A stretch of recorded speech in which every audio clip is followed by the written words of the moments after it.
A surge in Russian submarine activity in the Atlantic Ocean, the U.S. Navy reestablishing an Atlantic fleet to check Moscow's military expansion.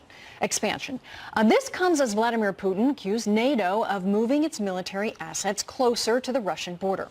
Let's bring in Ambassador Kurt Volker, former U.S. ambassador to NATO and McCain Institute executive director. Sir, thank you for being here today. I'm really looking forward to getting your thoughts on this.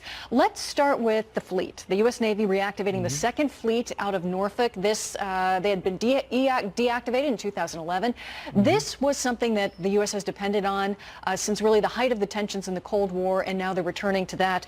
Earlier this year, Chief of Naval Operations Admiral John Richardson told reporters that the submarine activity is more than we've seen in 25 years from Russia, specific to the Atlantic.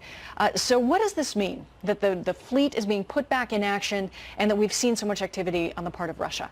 Right. Well, first off, as you pointed out, this is a fleet and a presence that has a long historical basis, not only during the Cold War, but even during World War II itself, where we were escorting vessels back and forth across to the European continent.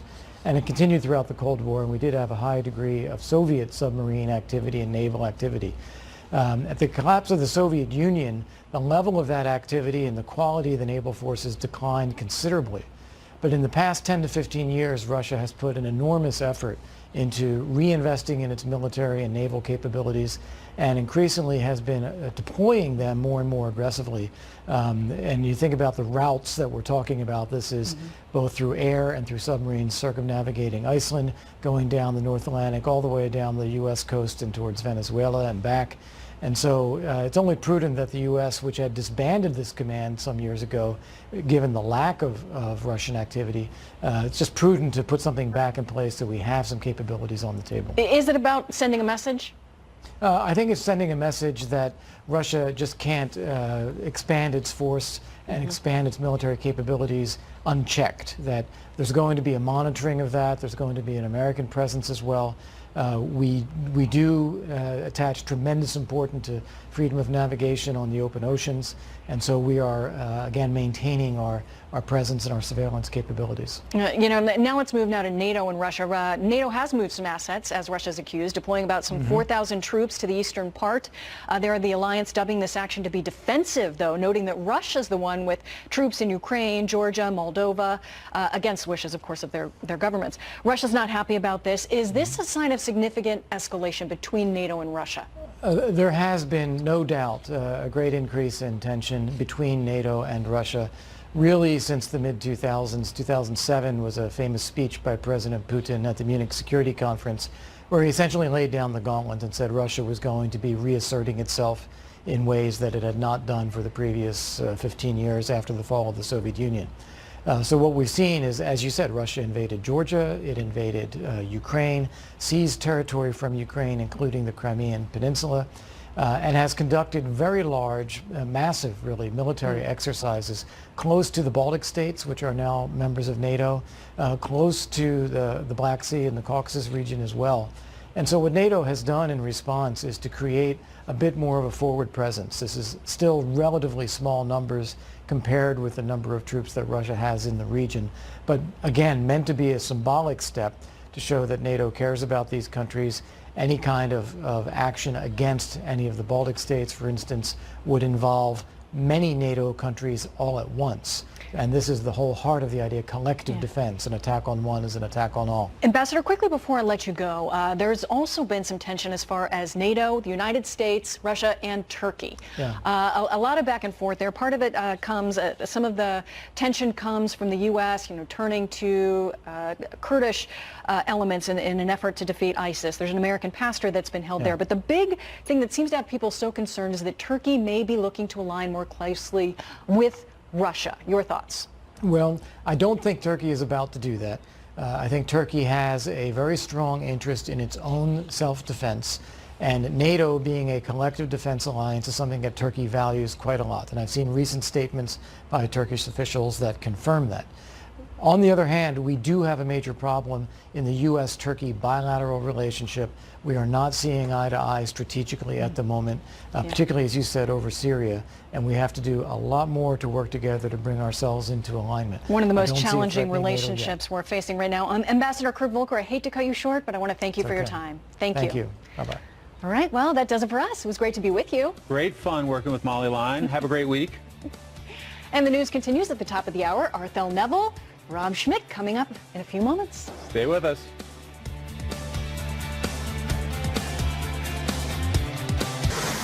And we begin with a Fox News alert. President Trump mounting a fierce pushback on Twitter today, denying the reported claims of his former attorney, Michael Cohen, that the president was aware of a June 2016 Trump Tower meeting with a Russian lawyer, as the showdown over the Mueller probe appears to reach a new level. Hello, everyone. I'm Arthel Neville. Welcome to a brand new hour inside America's News headquarters. Hi, Rob. Hey, good to see you, Arthel. I'm Rob Schmidt, in today for Eric Shawn. And President Trump doubling down on his defense amid the Mueller probe, once again denying any collusion. The president remaining defiant amid a firestorm of legal developments this week after Cohen copped a plea deal with federal prosecutors looking into payments made to two women during the 2016 campaign, as supporters of the president step up claims that this, of course, is all a witch hunt. Watch this. They're not investigating a crime here. They're investigating a man, the president, and trying to find any crime they can in order to bring him down. I mean, Michael Cohen, at this point, I think, would plead guilty to just about anything, no matter what they said, even made up crimes, just to get a reduction in his prison sentence. Meanwhile, the president also keeping up his attacks on Attorney General Jeff Sessions over his recusal in the Russia probe. Garrett Tenney is live at the White House. So, Garrett, what is the president saying about Mr. Sessions today? Well, Arthel, with all of the investigations into the Trump campaign, into the president's allies, President Trump feels like there's a bit of a double standard, and he wants to see the Justice Department investigate a long list of alleged misdoing and wrongdoings and corruptions by his critics and those on the left. This morning, he tweeted, Jeff Sessions said he wouldn't allow politics to influence him only because he doesn't understand what is happening underneath his command position. Highly conflicted Bob Mueller and his gang of 17 angry Dems are having a field day as real corruption goes untouched. No collusion. Now, this latest back and forth started Wednesday when President Trump told Fox and Friends that Jeff Sessions never took control of the Justice Department when he became AG. That led to Sessions releasing a statement saying, I took control of the Department of Justice the day I was sworn in. While I am Attorney General, the actions of the Department of Justice will not be improperly influenced by political considerations. Now, following those first few salvos, several top Republicans suggested that President Trump may replace Sessions after the midterm elections. And this morning, the president only added to that speculation by tweeting a quote from Senator Lindsey Graham saying, every president deserves to have an attorney general they have confidence in. Arthel? All right, Garrett, also wanted to ask you this because the president is also defending himself against reports that he knew about the Trump Tower meeting ahead of time. What are you hearing about that? Yeah, there were a lot of questions last month about this when several media outlets reported that Michael Cohen was willing to testify to the special counsel that President Trump did in fact know about that meeting ahead of time. Now, those reports were based on anonymous sources. This week, Cohen's attorney, he came out and said that he was one of those sources who confirmed the reports, but he didn't actually know if they were true at the time. He now tells the New York Post, I regret that I wasn't clear enough to the Post. I should have been more clear. I could not independently confirm the information in the CNN story. I'm sorry that I left that impression. I wasn't at the meeting. The only person who could confirm that information is my client. Well, this morning, the president tweeted, Michael Cohen's attorney clarified the record, saying his client doesn't know if President Trump knew about the Trump Tower meeting, out of which came nothing. The answer is that I did not know about the meeting, just another phony story by the fake news media. Now, despite all of his tweeting so far over the last few days, the president has still not addressed the latest revelations that two of his very close former business partners and close confidants have been rather struck plea deals or immunity deals with prosecutors in the Cohen case. So that is going to be a lingering question throughout this weekend and into the week ahead. Arthel? Live in front of the White House, Garrett Tenney, thank you.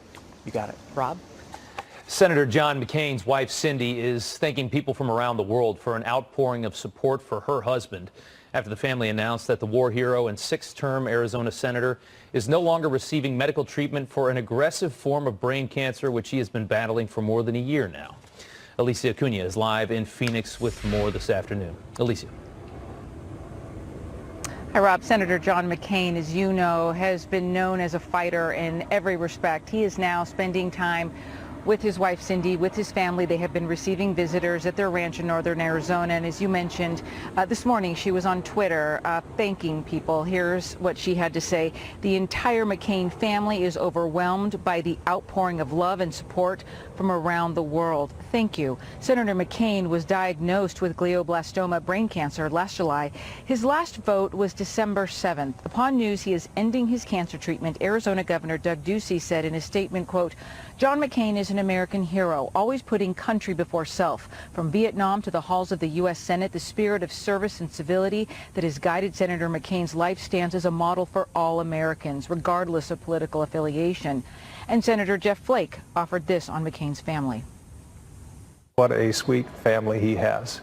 He has had great caregivers, as Cindy mentioned, but Cindy McCain has been a rock all throughout this ordeal, and it's been a long one. With the focus of the nation on him for so long, she's handled herself so well, as has the whole family. McCain has represented Arizona and Washington since 1982, first as a two-term congressman, then a six-time senator. According to longtime Arizona political watcher Stan Barnes, he is so much more. Institution is a big word. He's earned it. You know, politicians are generally people that are inauthentic and are striking a pose for the moment in order to capture the right electorate. And the John McCain we know in Arizona has never done that. Even to the point of angering and frustrating some of his fellow Republicans. And Rob, as you know, he has that long established history of clashing with the president, a fighter to the very end. Yeah, Rob. Essentially devoted his whole life to this country. Alicia, thank you so much. Yes. Our sincerest well wishes and prayers for Senator McCain and his entire family. Well, nuclear disarmament talks with North Korea at an apparent standstill after President Trump called off Secretary of State Pompeo's planned trip there next week, saying he doesn't feel the North is making enough progress toward ending its nuclear program. The president tweeted out the decision just days after saying this on Fox and Friends. If I do something, well, I often joke, I'll do some great thing, like meeting with Kim Jong-un. That was a great success. Hey, they've been working on this for so many years, and they got nothing. I just left, what, 3 months ago or less? I left Singapore. You've had no missile shot. You've had no rocket shot. You have no nuclear testing, and we got back our hostages. And I have a good relationship with them. You know, we have a good chemistry together. Jillian Turner is live in Washington with more. Hi, Jillian. Good afternoon, Arthel. It's been a week of declarations followed by sharp reversals for the Trump administration's North Korea policy. The Secretary of State was supposed to depart this morning for his fourth trip to Pyongyang, where he was slated to meet with dictator Kim and continue negotiations to denuclearize the Korean peninsula. But President Trump abruptly canceled that trip yesterday, just a day after Secretary Pompeo had said this. Using diplomacy to resolve the North Korean security threat once and for all remains one of President Trump's greatest priorities. The president announced the reversal via Twitter shortly after convening a meeting with his foreign policy team at the White House, saying the North hasn't made sufficient progress toward ending its nuclear program since the Singapore summit in June. But he isn't closing the door entirely, adding via tweet, Secretary Pompeo looks forward to going to North Korea in the near future, most likely after our trading relationship with China is resolved. In the meantime, I'd like to send my warmest regards and respect to Kim. I look forward to seeing him soon. Now, this decision comes several days after the IAEA released a report expressing grave concern that North Korea is continuing to develop its nuclear program, barring inspectors from key nuclear sites and citing satellite imagery that shows new construction. The report concludes, quote, clear violations of relevant UN Security Council resolutions are deeply regrettable. The president told Fox News earlier this week that his North Korea strategy has been shaped in large part by the U.S. relationship with China. The reason I even waited was because of North Korea, because I wanted China's help on North Korea. Otherwise, I would have done it sooner. And China's been a big help on North Korea. But then yesterday, he lashed out at China, saying on Twitter, quote, "I do not believe they're helping with the process of denuclearization as they once were." So the policy reversals are par for the course at this point, Arthel. Recall, the president canceled his first summit with Kim in May, only then reinstated a few days later. Arthel. Jillian Turner, thank you. You got it. All right, Honolulu dodged a direct hit from a major hurricane as Lane weakened to a tropical storm and took a turn away from Oahu. But torrential rain is causing flash floods and mudslides all along the Hawaiian Islands. There's a lot of water. Authorities also warning of strong winds sparking fires as well. The good news is Lane got weak and fell apart. We dodged a bullet. Doesn't mean it's over. We're going to have rain and wind and local flooding, and we need to be vigilant, and we don't want to let all our guard down. All right, our own Adam Housley is live in Maui with the very latest on this Saturday. Adam, it's dry right now. Yeah, Rob, it's dry right now. In fact, we just got word from the National Weather Service that all warnings and watches have been dropped. Basically, amazing news for people here on the islands who, for the last few days, were watching and waiting and hoping that Hurricane Lane, which is now Tropical Storm Lane and soon to be basically Tropical Depression Lane, fell apart and didn't affect most of the islands. There, of course, was submitted some heavy rain on the south part of this island in Maui. Over on the big island of Hawaii, about 30 miles or so from us, they've gotten torrential rain on the east side. So if you look at the island of Hawaii, it's the big island. It's split down the middle by volcanoes. Pardon me. The hurricane winds and rain hit that that east and south side of the island, which dumped the heavy rain down. More than 45 inches has come down there since Lane came to this area, obviously causing rivers to swell and all sorts of other issues in that region. Coincidentally, on the other side of the island, where Kona is, only about 1.5 inches of rain fell. So it shows you how Mother Nature works throughout these islands. But again, Rob, the good news here, the fires are under control. They're out, and the entire system of Lane has now been moved to our south, and all the warnings have been canceled by the National Weather Service. So fantastic news here. The sun's starting to come out. People are on the beaches, and the Hawaiian vacation season for everybody here is back on track. Still trying to process the wildfire with a hurricane at the same time and all that rain. It's such a strange story. Adam, thank you so much. Crazy. All right. A developing story now in Texas where 2 people are dead, several others injured. Wow, after a passenger train crashes into a truck. We'll have those details. Plus, the White House facing fallout over the Michael Cohen plea deal and the Manafort guilty verdict. What will be the impact on the midterms? We'll analyze this.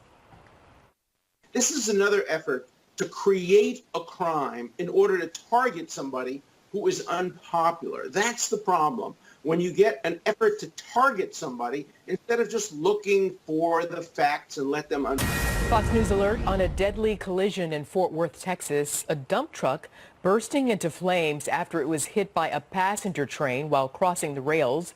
2 people in that truck were killed and several others on the train were injured, 2 of them critically. It's unclear what led up to that crash. All right, new questions about the impact of a very eventful week, to say the least, for the White House. From President Trump's former attorney, Michael Cohen, pleading guilty to campaign finance violations, to former Trump campaign chair Paul Manafort's conviction on tax evasion and bank fraud charges, among other developments as well. But the president's attorney, Rudy Giuliani, says the president will not face any blowback on any of this. Watch. President Trump is completely cleared. You have this Cohen guy. He doesn't know anything about Russian collusion, doesn't know anything about obstruction. He's a massive liar. If anything, it's turned very much in the president's favor. All right, let's bring in Al Weaver, political reporter for the Washington Examiner. Al, what a week we've had between Weisselberg, David Pecker, Michael Cohen. It's been a nasty week for the White House. Do you agree with Giuliani there that this is not going to touch the president?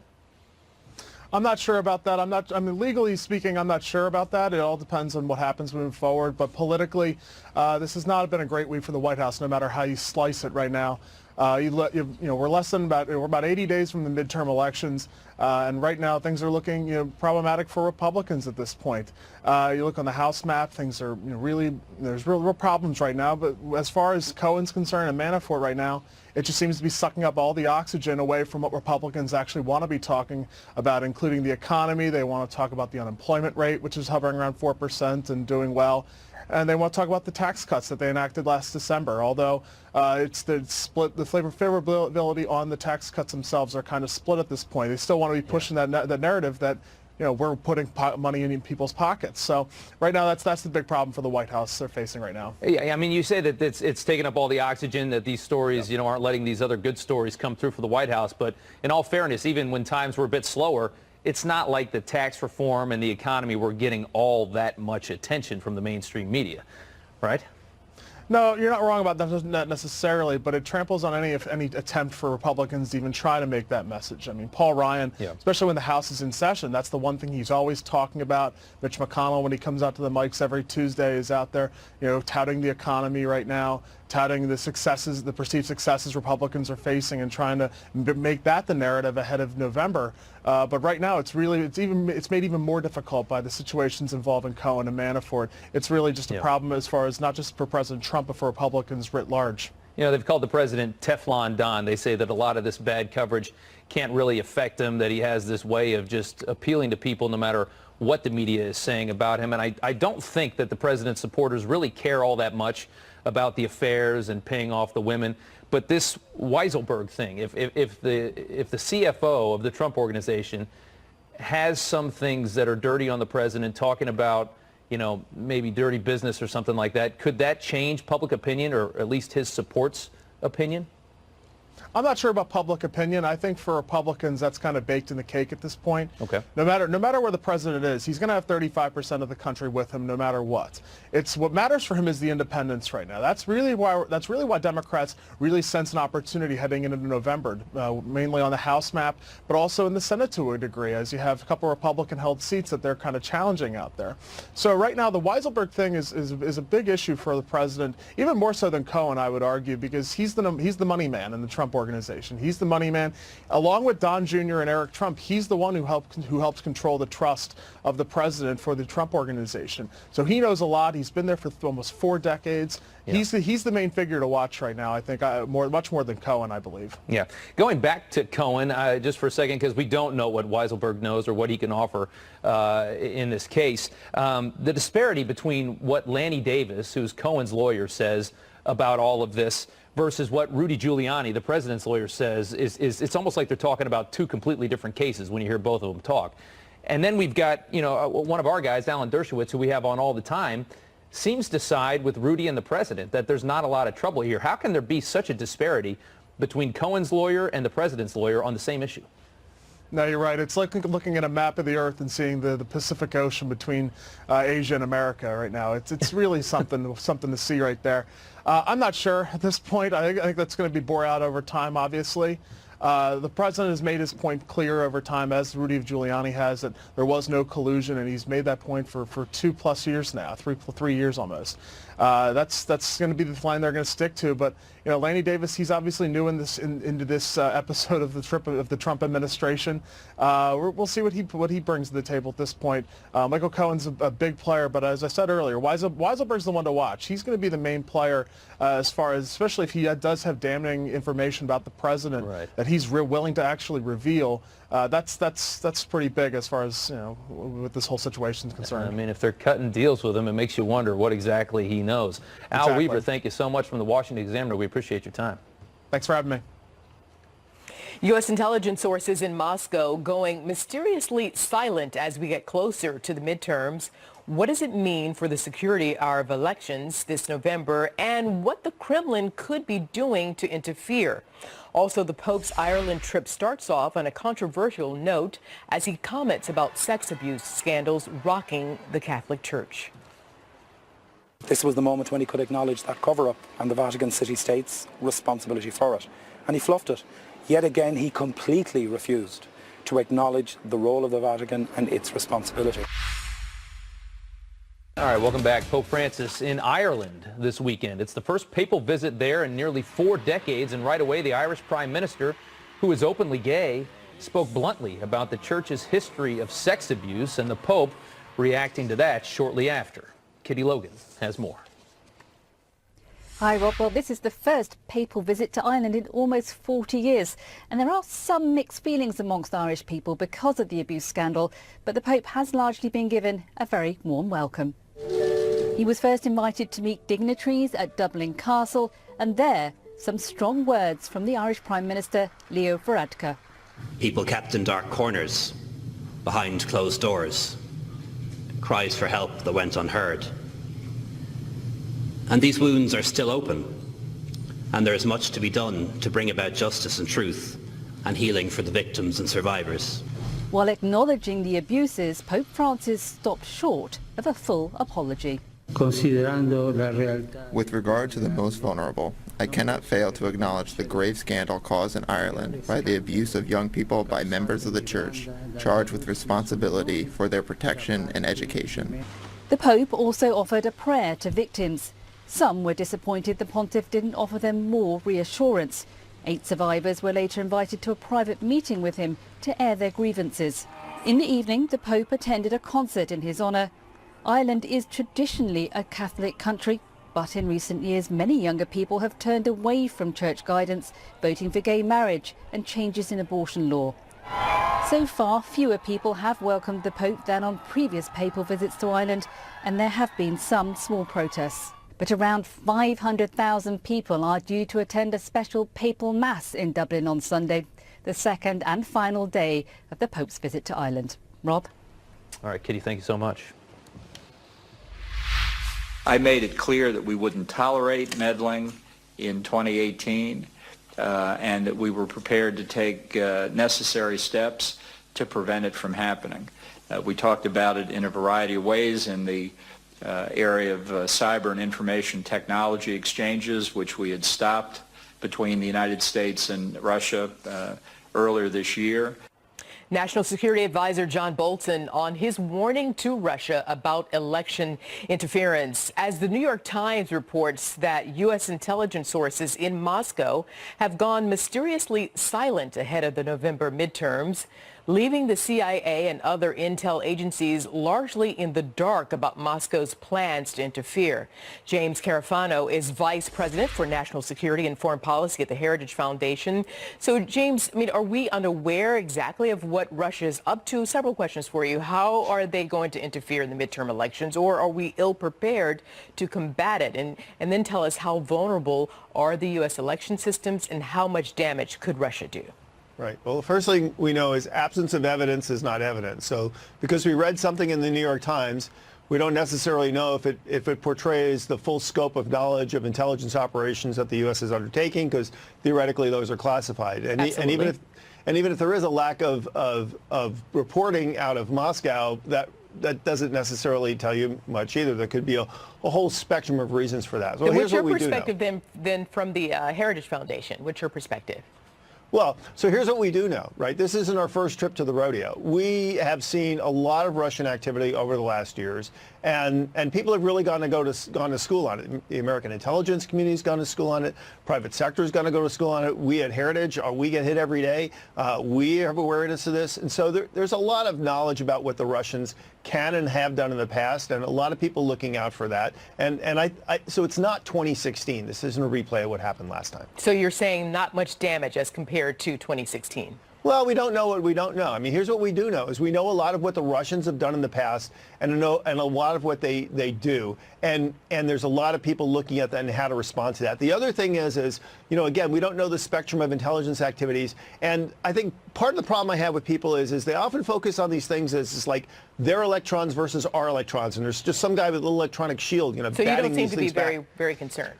Well, the thing is there's a lot of things that we can do to the Russians non-electronically, which can get their attention and behavior. And so there's a lot of people like if you're talking about sanctions, it's getting their attention. It's not hurting their economy short term. Maybe long-term effects could be provide some damage to the Russian economy. But right now, they're continuing to move on.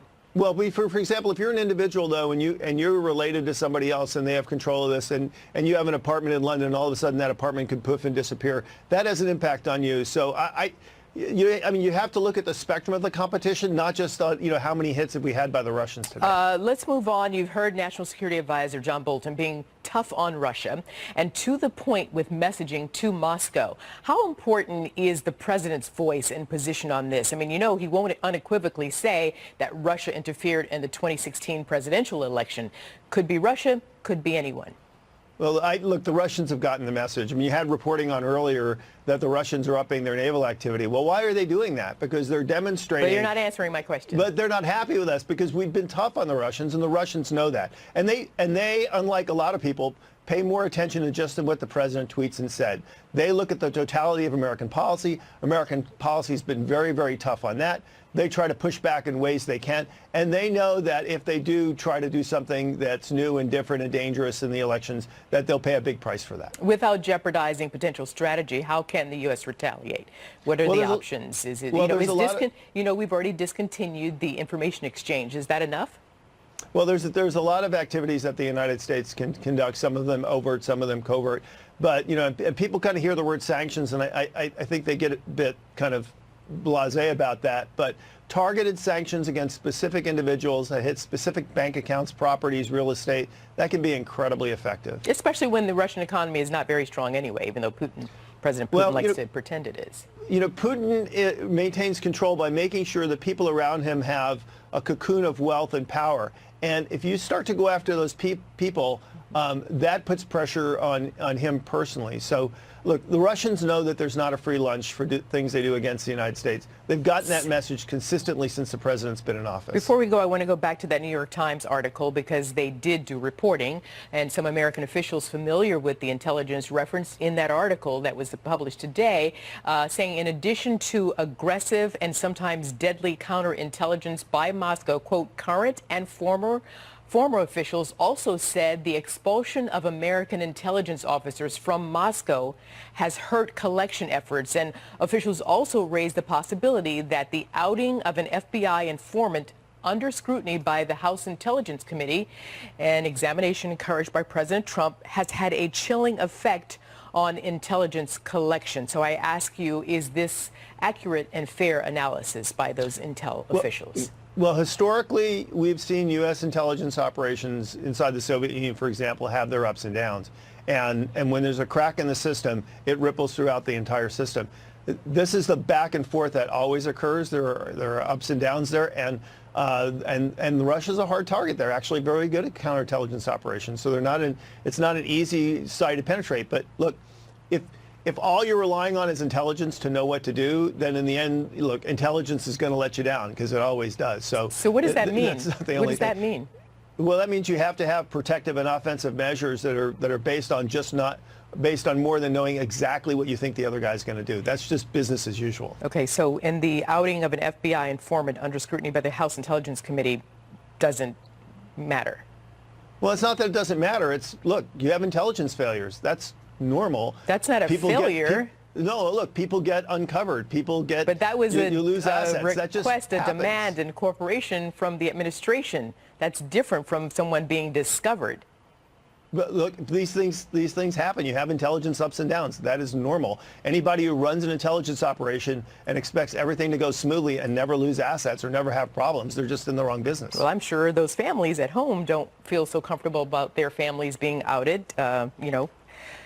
I'm not sure. Listen, I hear you. We're going to move on. Last question for you. Does Russia's persistence to interfere in U.S. elections electronically through social media qualify as a cyber attack? Are we at cyber war with Russia? Well, there's constant cyber sniping back and forth between us and them. Part of it is again, what are we doing in response to that, and how are we addressing that behavior? And part of it, look, the Soviets have always done what's called disinformation and active measures. Sometimes that's all they know how to do and what they do. I think as much as we pay attention to it, sometimes we have to look at the efficacy of what do they actually accomplish. And what do you invest in countering that? Sometimes you don't counter malicious activity because if you know about the malicious activity and you know what it's doing and you know its capability and you know it's not terribly effective, you don't want the other side to know how much you know. So there's a lot of cat and mouse that's going on here. So was that a yes or no? Or New York Times article. Is this a cyber war? Are we in a cyber war with Russia? Yes or no? The Russians, the Chinese, the Iranians, the North Koreans are constantly attacking American systems, military and civilian, every day. Copy that. Okay, James Carafano, Vice President for National Security and Foreign Policy at Heritage Foundation. Thank you very much. Thanks for having me.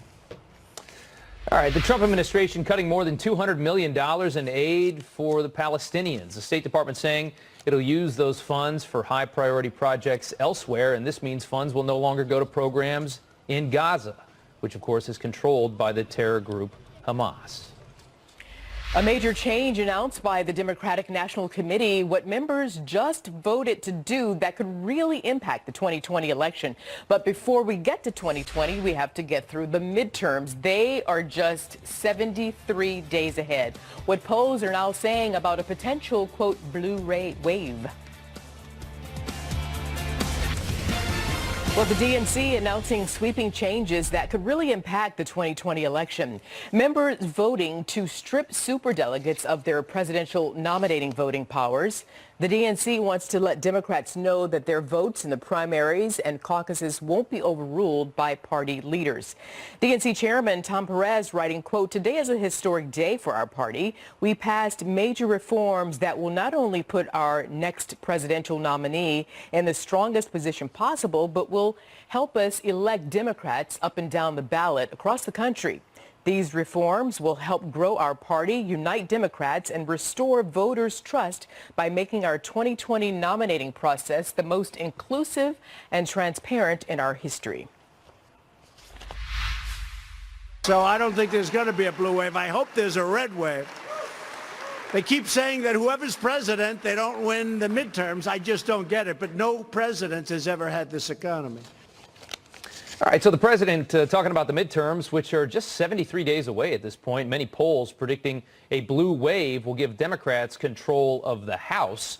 A Fox News poll suggesting the same. Take a look. 49% of people saying they'll vote for a Democratic candidate in November.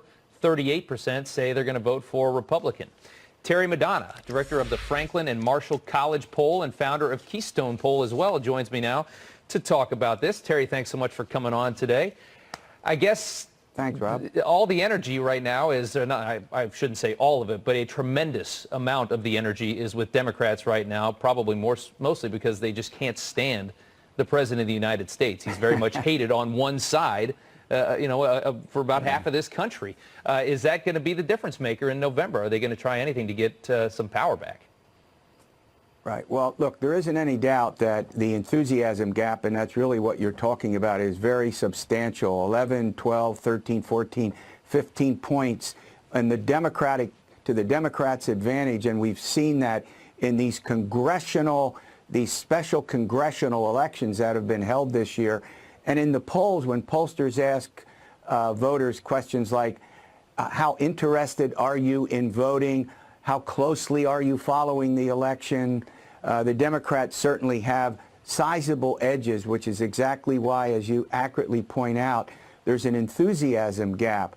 Now, there are other factors that are going to play out, such as how many competitive districts there are, talking about the House.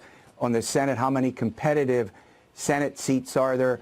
There are many other factors, including something else, which is the president's job performance. So. Yeah. But right now, to go back to the thrust of your major question, a blue wave, how about this? A light blue wave as we sit here right now. More like 2014, which benefited the Republicans, where they picked up 13 seats in the House. Okay, so you're calling for, you think it's going to be a light blue wave. Let's take a look at a poll here that talks about the most important issue that people are going to be voting on come November. At the top there, economy and also health care right there along with it, 18%. Correct. Control of the House at 14%. The president is one of the important issues that people are going to vote on at 13%. And you got some pretty good numbers there, too.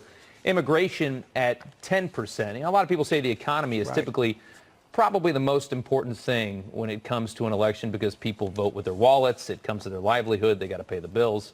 The economy is very strong right now. You think that's enough to save the Republicans from a big, powerful blue wave? Well, I don't think there'll be a big, powerful blue wave, but make no mistake about it. Right, the you said a light blue wave. Yeah, a light blue wave. But when you get down to the economy, if you compare President Trump's approval with foreign policy, immigration, a whole host of other factors, his best score comes, guess what, on the economy. Well, about 50% of the voters rate the president positive. So here's the fundamental question. With all these diversions and all of the issues that have sidetracked the administration, you would think there would be a much bigger emphasis, a constant emphasis on the health of the economy. Now, the president lately has certainly talked about the economy in the last couple of weeks far more than he did earlier on this year. Okay. As far as the type of candidate that can take some of these seats, right now it appears that the more moderate candidates from the Democratic side have a better shot at taking back some of these seats. I think they're trying the socialism idea in the Midwest. I highly doubt that that's not going to take very well. You saw what happened with Conor Lamb in Pennsylvania. That was an incredible story what that young man was able to do. Right. If they take the House back, let's take a look at the Senate here for just a quick second. You've got Florida and you've got the Bill Nelson race. He's up for re-election. And you've got Rick Scott, who's pretty popular there as the governor. Bill Nelson is a pretty good brand as well. Does Rick Scott have as good of a chance as it looks like to take that seat? Oh, yeah, I think so. It's one of the seats that we're going to pay, very close attention to it. But the other way to think about this, and I think this is important, we've got the enthusiasm gap, which we talked about. We have the issues that matter. But here's the critical issue when it comes to, or question when it comes to the Senate. The Democrats have to defend 26 of 35 seats. 26. Yeah. 10 of those seats, the President of the United States now carried those 10 of the 26 rather, and guess what? 5 of them by double digits. That's why most of the conversation is about what's going on in West Virginia, Indiana, Missouri, North Dakota, seats held by Democrats. You could actually have the House slipping into the Democratic column while the Republicans pick up a couple of seats in the Senate.